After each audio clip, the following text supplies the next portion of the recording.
ओम नमः शिवाय। शिवजी सदा सहाय। ओम नमः शिवाय। गुरुजी सदा सहाय। जय गुरुजी। शुक्राना गुरुजी। शिवपुराण श्री कैलाश संहिता 5वां अध्याय। संन्यास मंडल की विधि। ईश्वर बोले, पूजा के स्थान में प्रवेश करने के पश्चात उस स्थान की धरती को लीपें। 4 वस्त्रों को लेकर चौकों के समान की कल्पना करें। तालपत्र के समान लंबे चौड़े बराबर 13 भाग करें। चौथे मंडल में पश्चिम की ओर मुँह करके बैठें। पूर्व की तरफ से सूत्र लेकर दक्षिण और उत्तर के क्रम में 14 सूत्र बिछाएं। इस प्रकार 169 कोण हो जाएंगे। इन्हीं कोणों के बीच कनिका के मध्य दलाष्टक होता है। तत्पश्चात दल संधि को श्वेत, पीली, काली, लाल करें। कर्णिका में प्रणव अर्थ बताने वाले मंत्र लिखें। उसके ऊपर अमरेश, मध्य में महाकाल और उसके सिर के निकट दंड लिखें।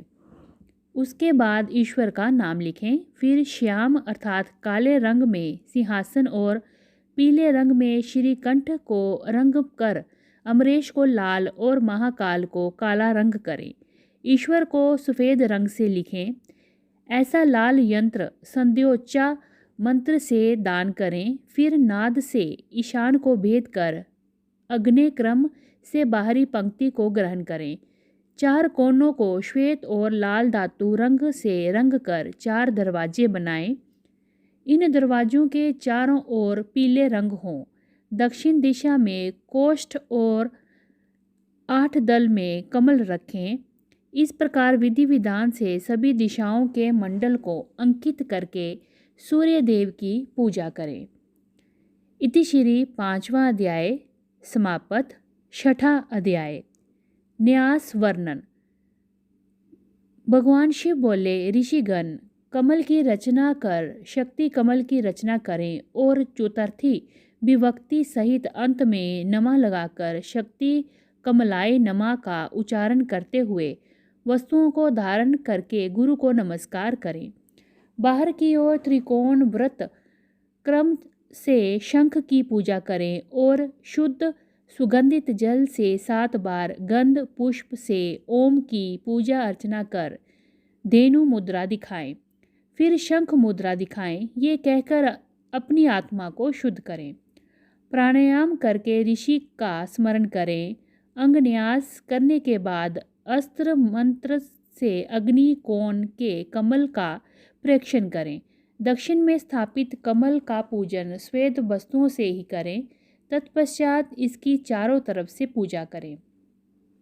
इसके बाद सौर योग पीठ को पूजें। सिंहासन पर मूल मंत्र से मूलाधार में आसन पर बैठकर पिंगला नाड़ी के प्रवाह से शक्ति उठाएं।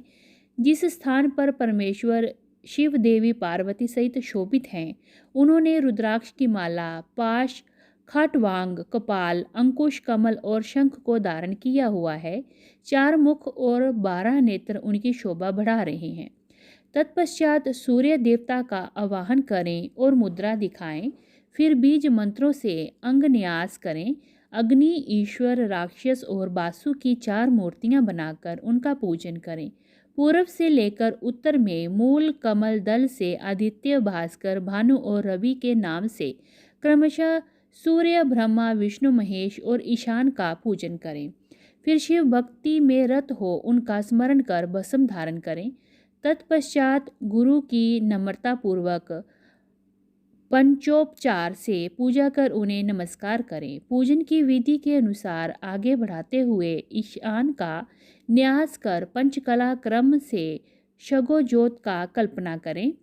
इस प्रकार प्रणव न्यास करके देवादिदेव महादेव परमात्मा शिव को बांध कर हंस न्यास करें। इति श्री 6ठा अध्याय समापत। 7वां अध्याय शिव ध्यान एवं पूजन। शिवजी बोले, मुनीश्वरों आपकी बाईं ओर चौकोर मंडल बनाकर ओम का पूजन अर्चन करें। ओम को अस्त्र मंत्र से सुशोभित करें। इस प्रकार प्रणव का भी पूजन करें। फिर उसे चंदन धूप सुगंधित जल से पूर्ण करें। उसके आगे शंख मुद्रा, अर्धचंद्र, चतुर्कोण, त्रिकोण मुद्रा एवं षटकोण मुद्रा आदि स्थापित करें। फिर ओंकार को गंध एवं पुष्प आदि से पूजें और उसमें पवित्र गंगा जल भरें। गुरु द्वारा बताई गई विधि के अनुसार गुरु मूर्ति की स्थापना करें। गुरुभ्यो नमः मंत्र का जाप करते हुए गुरु की प्रदक्षिणा लें। गुरु द्वारा दी गई दीक्षा का बैठकर ध्यान करें।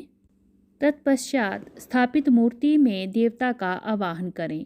एकाग्रचित्त होकर मन में उसका ध्यान करें। गणेश जी का षोडशोपचार से पूजन कर उस पर फल और फूल माला चढ़ाएं। नमस्कार कर स्कंद को पूजें और गगनेय मंडल में सूर्य चंद्रमा का ध्यान करें। कमल के आसनों पर श्वेत पुष्प रखें और ओंकार सहित चतुर्थी विभक्ति के अंत में नमा लगाकर मंत्र बोलते हुए सविधि ईशान आदि 5 ब्रह्म की पूजा अर्चना करें। इसके बाद देवी गौरी की पूजा करें। इस प्रकार सविधि पूजन और ध्यान करके जो भी मनुष्य एवं देवता मेरी और देवी पार्वती की उपासना करते हैं और शंख के जल से स्नान कर ओंकार से मोक्षण करते हैं, उन्हें परम सिद्धि प्राप्त होती है। उनकी सभी मनोकामनाएं पूर्ण होती हैं और अभिष्ट फल की प्राप्ति होती है। मोक्ष भी उनके लिए दुर्लभ नहीं है। इति श्री 7वां अध्याय समाप्त। 8वां अध्याय वर्ण पूजा।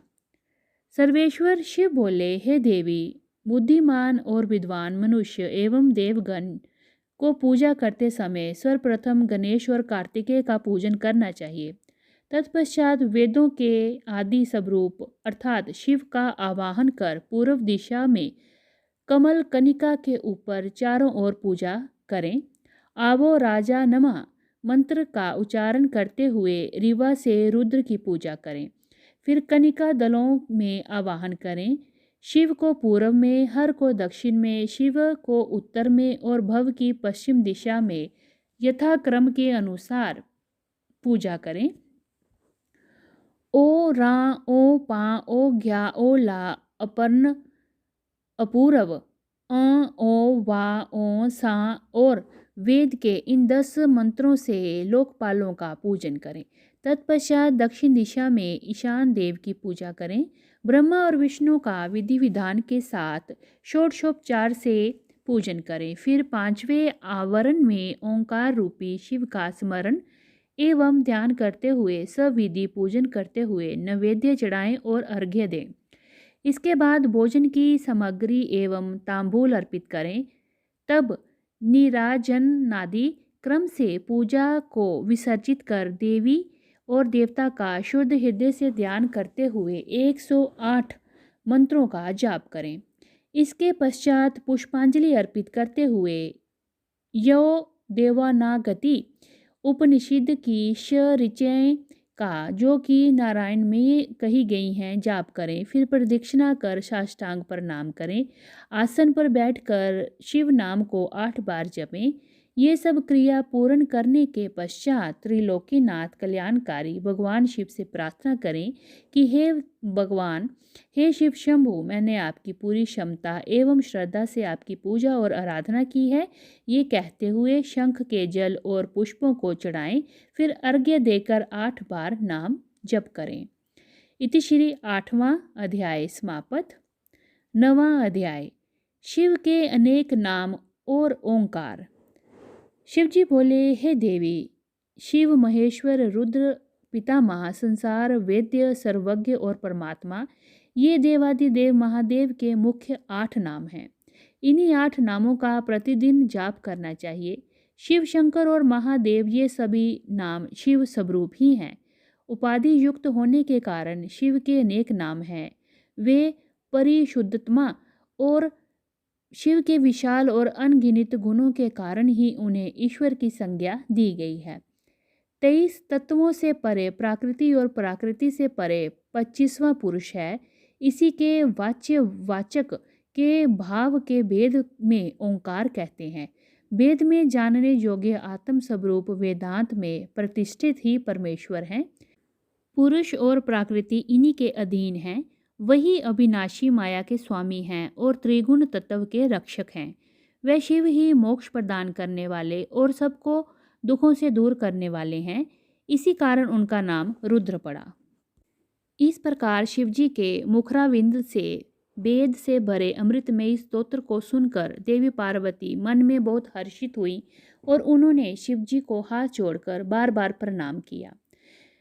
ये प्रणव अर्थ बहुत गुप्त है और समस्त दुखों का नाश करने वाला है। व्यास जी ने भक्ति भाव से पूरी कथा कही, जिसे सुनकर सभी ऋषिगणों ने उनकी पूजा और बहुत आदर सत्कार किया। तब प्रसन्न हो ऋषियों ने अनेक अनुष्ठान किए। फिर व्यास जी कैलाश पर्वत को चले गए। ऋषिगण अपने आराध्य भगवान शिव का ध्यान करने लगे। ये कथा देवी पार्वती ने स्कंद को, स्कंद ने नंदी को, नंदी ने सनत कुमार जी को और उन्होंने महर्षि वेद व्यास जी को सुनाई। ये कहकर पुराण वेता गुरु सूत जी पुनः तीर्थ यात्रा पर चल पड़े। इति श्री नवा अध्याय समापत। ओम नमः शिवाय। शिवजी सदा सहाय। ओम नमः शिवाय। गुरुजी सदा सहाय। जय गुरुजी। अनंतम अनंतम शुक्राना गुरुजी।